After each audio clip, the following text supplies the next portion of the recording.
Hey everybody, Omega Alden plays Civilization 6 Gathering Storm begins anew with a Mansa Musa of Mali playthrough, where we will be attempting a challenge to get 10,000 gold per turn before the end of the game. Which I think is possible, but I've never quite reached those levels. I think the highest I've ever been is somewhere in like the 3,000 to 4,000 gold per turn range, but I think, with Mansa Musa's abilities and with a focus on commercial hubs, harbors, and whatnot, that we can make this thing happen. So that's the goal here. To do that, probably not chasing a religion, even though it's not too hard to get as Mali. Some of you would be like, well, you could get the bonuses where it's like 1 gold for every 4 followers, but then you're spending all your faith trying to convert followers and not really getting a ton of gold in exchange for it. So I'm probably not going to do that, is my guess. I think the goal here is to spam cities, get as many cities as we can with something like, you get a trade route per city basically once you get your commercial hub or harbor down, and then you're hopefully at some point in the game getting probably in the 30 to 50 gold per trade route. So that's where I'm trying to live. So I'm thinking, probably we're gonna have to get something on the order of like 50 cities to accomplish this, but we'll see. We'll see. It might need more than that. It might need less. Either way, we're gonna be trying to expand as much as we can throughout this. It's a D&D difficulty game as usual. Standard game speed, 7 Cs map type. Standard map size and disaster intensity turned up to 4. Mansa Musa has Sahel merchants. International trade routes gain +1 gold for every flat desert tile in the origin city. Receive +1 trade capacity every time you enter a golden age.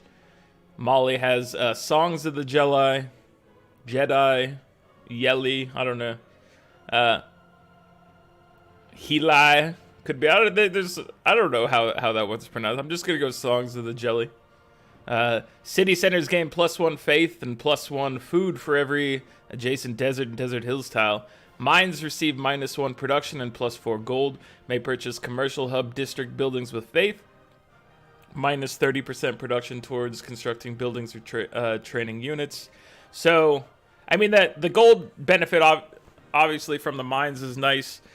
For our challenge specifically, it does make some other things more challenging, but we are going to be focusing on getting as much gold as possible, so that boon just means like hills are nice for us, which is good. We have the Seguba, which is a special commercial hub. Units, buildings, and districts are 20% cheaper to purchase with gold and faith in the city. +2 gold bonus for each adjacent holy site. +2 gold bonus from a tile containing a river edge, +1 gold bonus for every 2 adjacent district tiles. So these things synergize well with being on a river and having holy sites next to them. So you can get some pretty strong adjacency bonuses going, which is nice. It's pretty easy to get in the +6 range from a Tsukuba, whereas a lot of times you're just happy with a commercial hub being a +2 on a river. With them, you're not so happy about that. We also have the Mandakalu Cavalry, which is a replacement for the Knight. Trader units are immune to being plundered if they are within 4 tiles of the cavalry and on a land tile. Combat victories provide gold equal to 100% that unit's base combat strength. So it's a nice unit. We'll see how things go. The weird thing about this one is that I'm going to need a lot of space because, like I said, I need something on the order of probably like 50 cities for trade routes. It might be more than that. Like, obviously, cities they have maintenance costs that we have to worry about, so we want to focus on mainly things that are important to progressing, which would be anything that gets our science up, anything that gets our culture going. And then, obviously, after that, we're focusing largely on just anything that produces money. So there's a bunch of stuff like given the size you can get up to with cities, you could end up with a whole lot of buildings. I don't know how much the maintenance cost would be, but it's something I definitely want to check on as we go through this, just to see how much of, like, what percentage of our income is being spent on maintenance throughout this whole thing. But for the trade routes to be successful, we have to maintain peace with a large amount of people, because you have to have international trade routes for the max amount of gold. So we don't want to be making everybody hate us, but we do need to have enough room to make this possible. So we're gonna have to look at getting into a war where we can take some more land but not make everybody hate us, at least until we hit that 10,000 gold per turn threshold, which I'm hoping we can do. I think it's within the realm of possibility, but we will see. Anyway, all this stuff is, standard settings in here for what we explained on the front. Here's our map seed. And then before we get this started, we always have to ask Sid for his blessing. So please, Sid Maya, we ask for a nice desert start for Molly, with lots of territory to expand to. Please keep the AI away from me for a little bit so I have time to grow and expand. And we will bring home as much gold return for you as possible. So, if you give us that blessed start, Sid, we will bring home this gold per turn challenge in your name. Thank you. All right, let's check this thing out. So we have an interesting start. There's a decent amount of desert around, but it's kind of scattered, not centralized or anything. So I want to take a peek and see if maybe we settle right over here. We've got the nice river over here for potentially, the Seguba and Holy Site set up. So I am gonna step over here because I'm feeling good about this desert area, this desert region. And this should be regular water, right? Full water level here. Fresh water, not coastal. That's right. All right, so this should be fresh water. And we got it looks like the Dead Sea right there. So I am gonna just settle right here, and then we're gonna see what happens. If I settled one tile over, we would have got era score from that. But by settling here, we've got 4 desert tiles, which means we're getting +4 food and +4 faith per turn. We're going to be growing super fast. We don't have a lot of build potential right now, but that's okay. Hopefully. We are going to be able to likely pick up a free settler soon from a Pantheon, unless somebody else happens to somehow beat us to a Pantheon and snag it, which seems unlikely, but who knows. The AI does crazy things sometimes. You can't count on picking that one up. Even though we're cruising along right now, hopefully at a fine pace for it. And some of you would be like, no, pick up the desert thing. We don't know how many desert tiles there's going to be. Obviously, for right here, it's decent. You could get some nice adjacencies, but we're not too worried about how much faith per turn we're generating. We want a respectable amount, but it's all about that gold per turn, brother. What else is going on right now? This is the beginning of my Christmas and New Year vacation. They give us the time from Christmas to New Year off, and then I took a couple days off just to get, like, the full... Take the weekend into the holiday. It's just a good time. You know how it is. I feel like it's a good use of the PTO myself.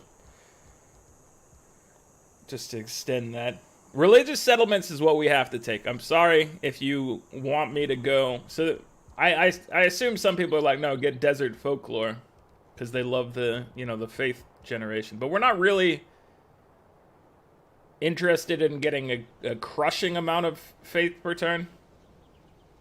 it is good to have faith, but we'll be picking it up in decent quantities, I think, as we go, just from trying to get our adjacency bonuses maxed out. So I'm not going crazy on that one. You got to pick up the settler at the beginning. He's too good. He's too good. You can't say no to the free settler. It's too valuable. So now where do we take this man? I'm kind of nervous to send him north because we don't know. I kind of, I'm kind of interested in getting him on a desert so that we continue to get more faith per turn and that he gets the free.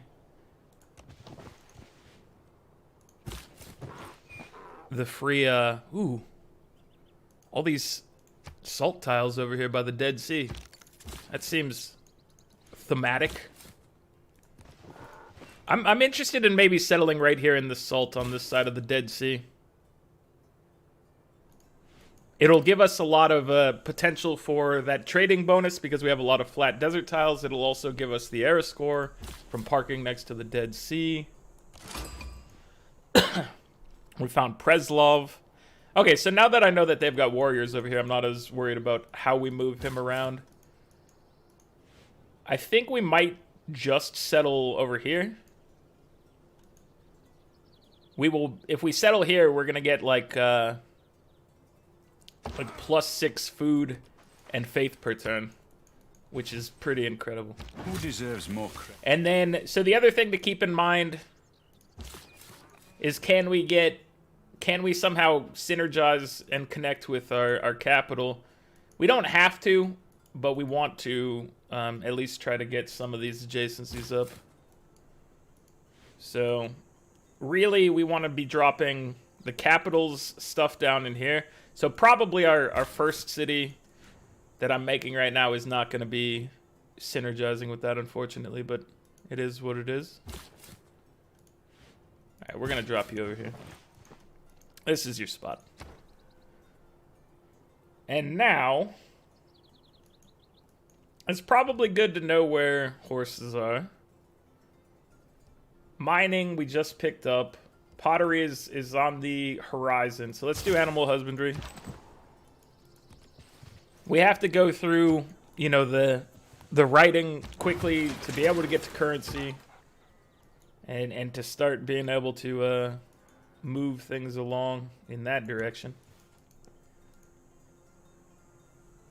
We're only getting 6 gold per turn right now, which is not incredible, but it is the start of the game, so do not worry. Everything will work out fine, hopefully. So they're getting 5 faith per turn. We were getting 4 from the capital, so I thought we would get... I thought that we would get an additional 6 from this, but I'm mistaken, so we'll see. It's fine, but I wish that we were getting more from it. Let's go ahead and get our builder. Our production in our capital is very slow. Our production over here is a little bit better, just because we have some forests and whatnot on this side, but still not amazing. Let's go ahead and get another builder going, because, we've got all these salt tiles to make use of.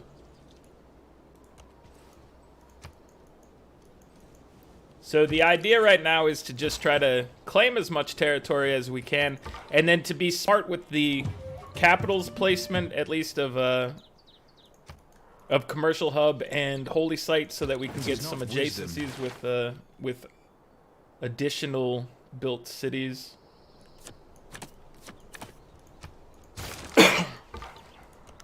What did we get? Knowledge of irrigation. Not very useful because we could have picked that up from just this wheat here, but whatever, I'm not going to complain. Beggars can't be choosers. It was free real estate. Let's start with foreign trade because that's what we really care about. And I'll probably just be buying some military units early on because our production is just awful. And we do need to be able to defend ourselves. Where is it saying there's a barbarian outpost down here?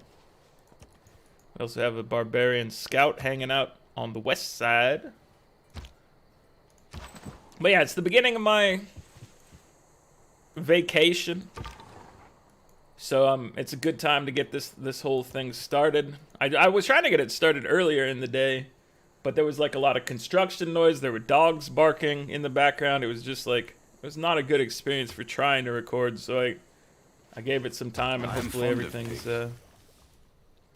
good to go now. So let's go deal with this camp with you, and then we need to get trucking towards.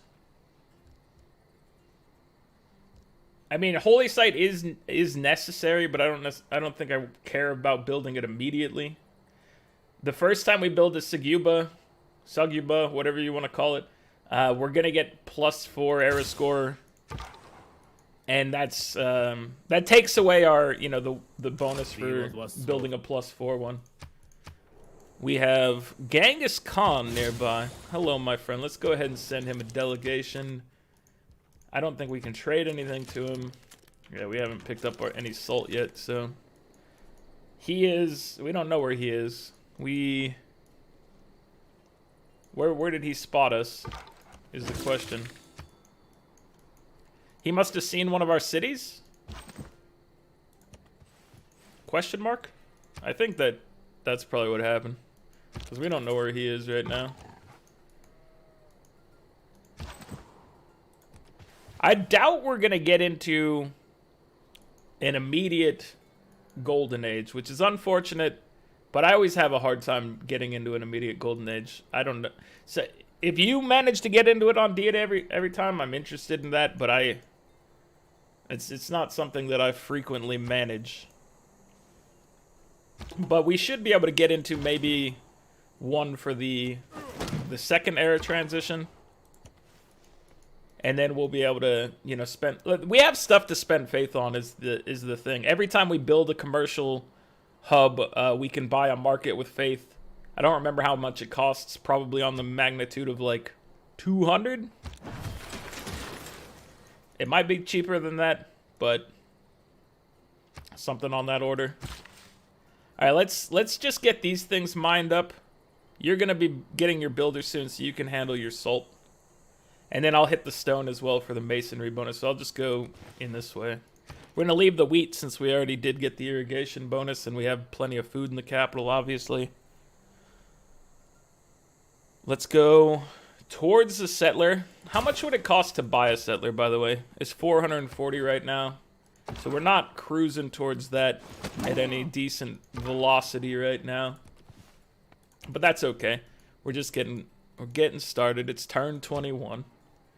We just need to start expanding as much as possible. Hopefully our friends our neighbors do not get ornery and come at us right away. That's what I'm trying to spark some friendships. So once we get salt, we need to try to sell it to him just to maintain. And there you go.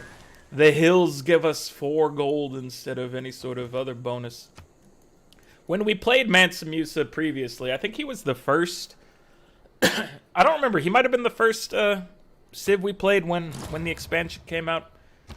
We made the religion of getting paid, son. And while we're not making... oh, come on, boys. While we're not making a religion on this one, we're still following the mindset of getting paid, son. That's it's a very pivotal part of being Mansa Musa, is just channeling your love of gold. Or Austin Powers gold member. I love gold. Alright, let's get this whole thing sorted out. We'll get the craftsmanship bonus, we'll get the masonry bonus, and we'll be good to go. So you, sir, which way? I guess let's send you east, because that'll still keep you sort of close to our area. And let's go ahead and purchase another warrior, just because I want to... They're maintenance free, and we need to make sure we don't make ourselves... Excuse me. We don't make ourselves too... like, juicy looking, You get a lot of cities with little military... And you start looking like some sort of, like a snack. You start looking like a snack out there. And that's how we don't want to look like a snack. We want to look like an intimidating force of nature. We want to look like Brock Lesnar out there, scary, someone you don't want to mess with. That's the look we're going for. We need Genghis Khan to be like, oh, Writing is easy. I don't want to mess with that guy. That's what we need Genghis Khan to think about when he looks our direction. Very important.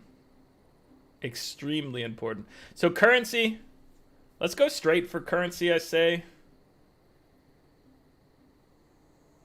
Yeah. The other thing I was thinking of, maybe get the holy sites, but the holy sites are just additive for me. Obviously, so the type of formations you want to get are like, you know, Suguba, holy site, Suguba. That's a decent one, you know. That would give you +6 or +8. I don't remember. It might be +7, actually, if you do something like that. But either way, you know, that's a quick and dirty one. And then you can just squeeze in some more around it. And you got yourself a stew going at that point. The footprint of the apostle. All right. We found a footprint, everybody. That's going to get us 4 faith per turn, and it's going to start getting us tourism. So the additional faith is fine. Normally, I would love to see one of those things early on. I don't care too much about it. But it is like a 40% boost for us in faith per turn, which I guess is pretty good. So here we go. We picked up our first source of salt. And so just to make sure that our friend here has some more respect for us, we're going to trade him the salt immediately. You know, we got to get him hooked on salt. We need these people to be using salt for everything so that we have a chance to maintain a proper friendship. We're going to buy a trader, I think, because it's going to get us the currency boost. How long does it take to build one? 14 turns? Yeah, we're going to buy one, I think. And so let me go ahead and get you started on a settler. I know it's going to take some time, but I do want to just try to expand as much as possible. And most of the time, once we get going, we're going to be able to start buying settlers, I think. That's if we can't start buying settlers at some point, we're not going to be able to handle this. Obviously, it's not an immediate thing where you can quickly buy it, but we're going to start hitting some thresholds and coming online, and everything is going to be beautiful. Okay, so we found ourselves up against a barbarian camp, which is always an experience. No, don't you dare start sending more guys at us, all right? That's not happening. I'm telling you right now, that's not happening. I'm going to buy another warrior. I told you I was going to buy a trader. I'm buying a warrior next turn because we have some shenanigans on the border up here, and that needs to be dealt with. Early Empire, I will pick you up right now. These scouts have got to go before they become a menace to society. You're building a settler. You guys are all getting settlers right now. Dude! The crazy pikeman, no, spearman, sacrificed himself, left the camp wide open. Why would you do such a crazy thing? You have no respect for your fellow barbarians? Alright, I'm gonna leave you to heal. This man is wounded, but he hasn't spotted anything. Somebody will pick him up along the way, I'm sure. And that's what's important. This guy, though, he's got an exclamation point. He's got to go. We're going to chase after him. So we're 7 points. I said we weren't going to hit a golden age. I still believe that to be the truth. You know what? What's our do we have a trader out one? Because I don't have a pathway to either of these guys. No. I still want to trade to them is the thing. Let's see. I'm going to purchase a trade route. I said I was going to purchase a warrior. But plans change. We're fluid like that. You know, we can make things happen. We can adjust on the fly. We're under agile development practices right now. We saw, you know, that things weren't as they seemed or needed to be at that point, and we changed the plan. 4 turns for currency. 8 turns to get 7 points. I'm still thinking we're probably not going to get it, and I'm not going to try to force some plays for it. I think that might be foolish to force some things here. So how do we squeeze? Do we want to try to squeeze multiple cities in here? That's my question. I think we might want to just do one batch where we connect these two and we're not too crazy about it. Although, you know, we are going to try to squeeze more cities in here, so regardless... There's going to be a city over on the coast. So I think... Let me just drop something in here. And then we'll make a little cluster of stuff in this area. So right here is where this city will go. And then we'll build another city up here on the coast that'll let us get a Saguba and a harbor, which is nice. I'm going to bring him down here just to make sure the settler does not get ganked. We could get a +3 campus on that side, which I would respect.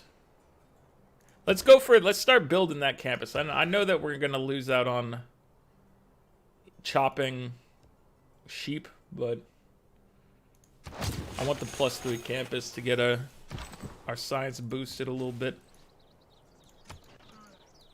So yeah, we're going to build... This is going to be our area for the capital's Saguba, the capital's holy site. Obviously, the capital's going to need to get to size 7 to make that happen because they've got a campus going in right now. But we'll get the campus now. We'll get the Saguba next. And then we'll focus on dropping the holy site down later to just further the setup. So yeah, we're not going to hit a golden age, and that's okay. It means we lose out on our bonus of not getting a free trade route. I still don't know if that's a permanent bonus or if that's just like, if it's like a temporary thing only for that age. I don't know how that works. Money. I assume it's like passing the thing where you get a free trade route for one world session. But I do not know for sure. Okay, so is there anything in this area that we need to set up for? I think the answer is no. I think we need to just look at where like iron and whatnot is. Getting pyramids would be nice. I would have to drop it either up here. I mean, there's plenty of spots for pyramids in the area. So let's work on bronze working, and then maybe we'll look at getting ourselves the pyramids once we know where iron is. Okay, so we can still drop a city right in here, which means we could do a harbor plus Saguba setup. Or if we have the city here, we could drop a Saguba here to add into whatever chaos we have going down. So let me look at this real quick. Let me map tack it. So this is Harborton.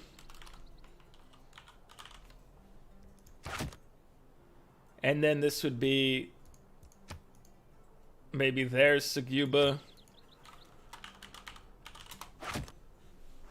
Harborton's Saguba, and then you could drop Harborton's holy site down here. So what would this look like? Let's put Harborton's holy site. And now we put our capitals Saguba.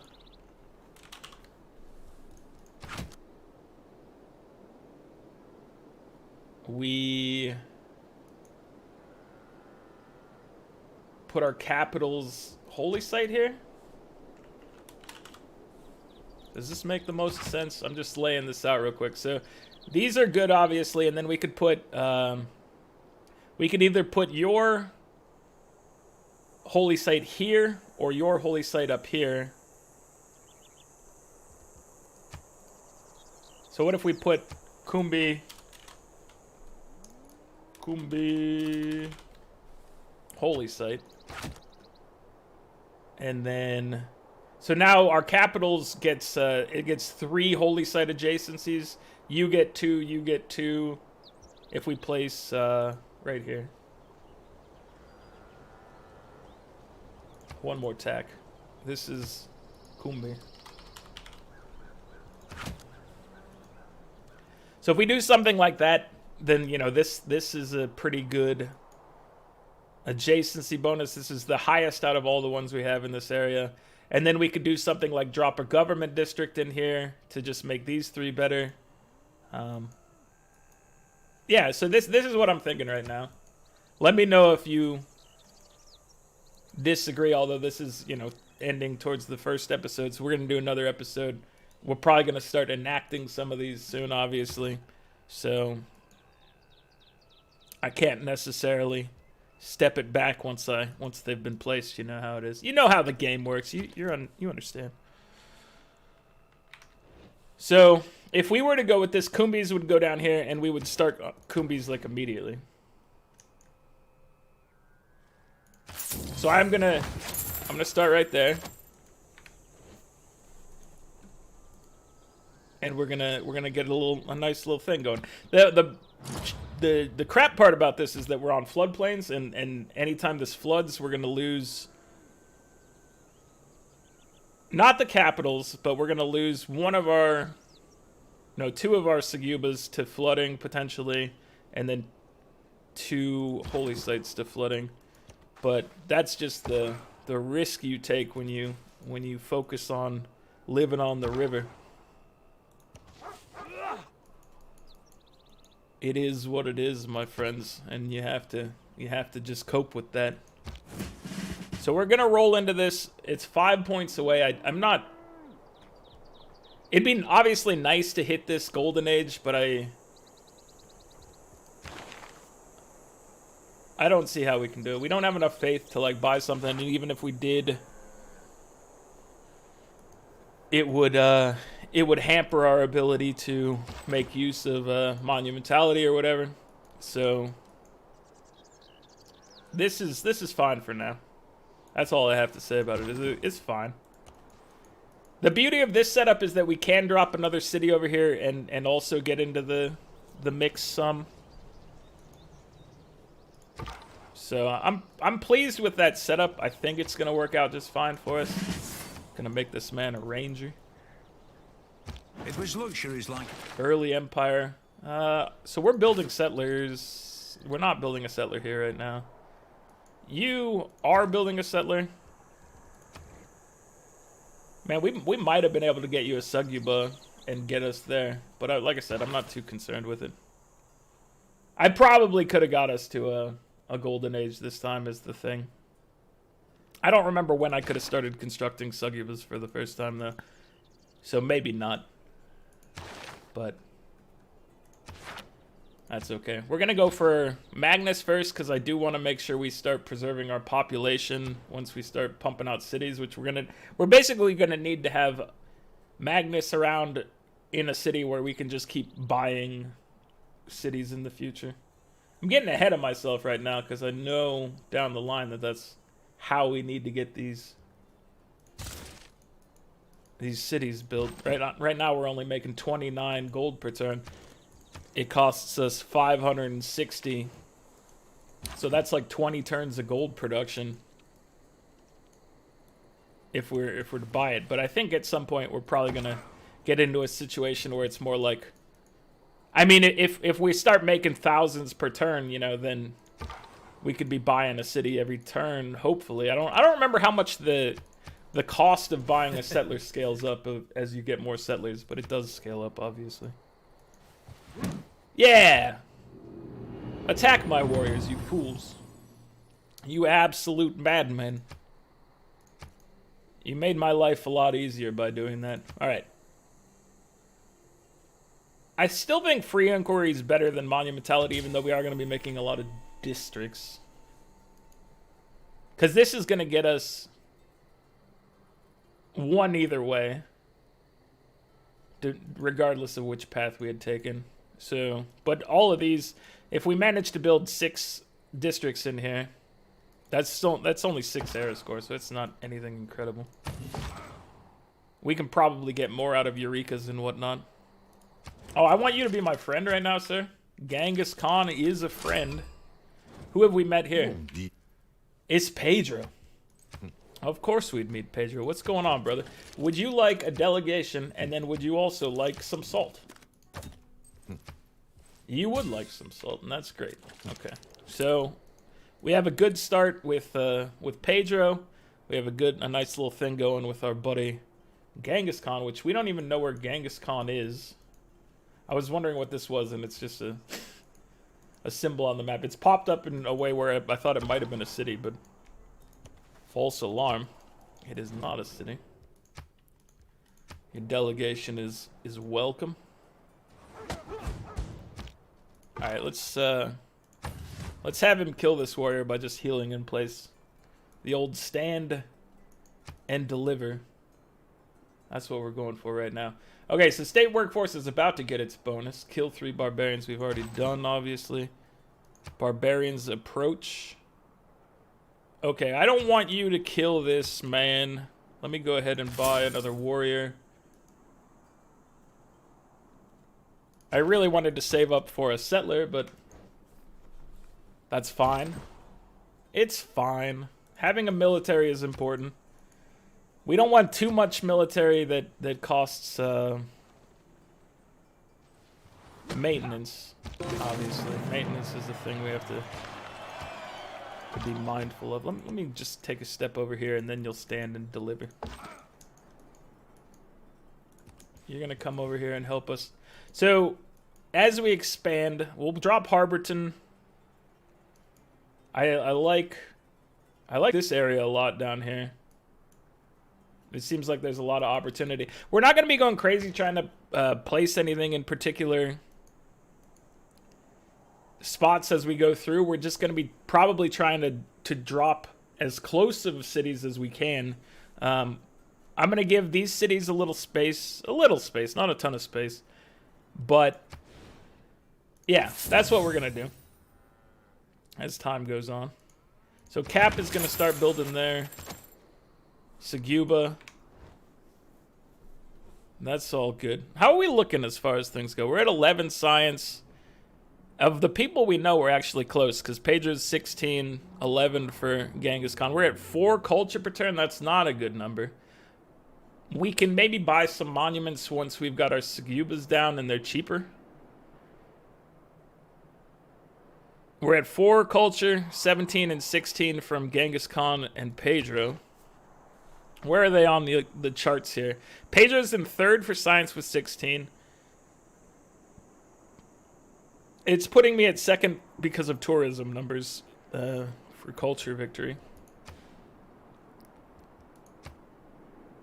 So, I mean, that's just... It's only because I'm getting that 8 tourism. So the other people probably have religions or whatnot that are up here as well.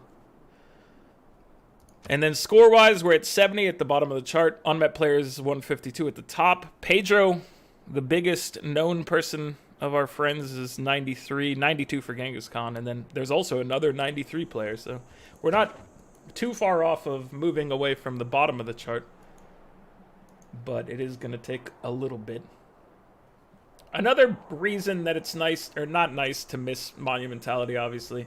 But the benefit of not hitting monumentality is that now once we get these Segubas, we can buy our markets with faith and not have to worry about, well, we could have spent it on settlers, you know.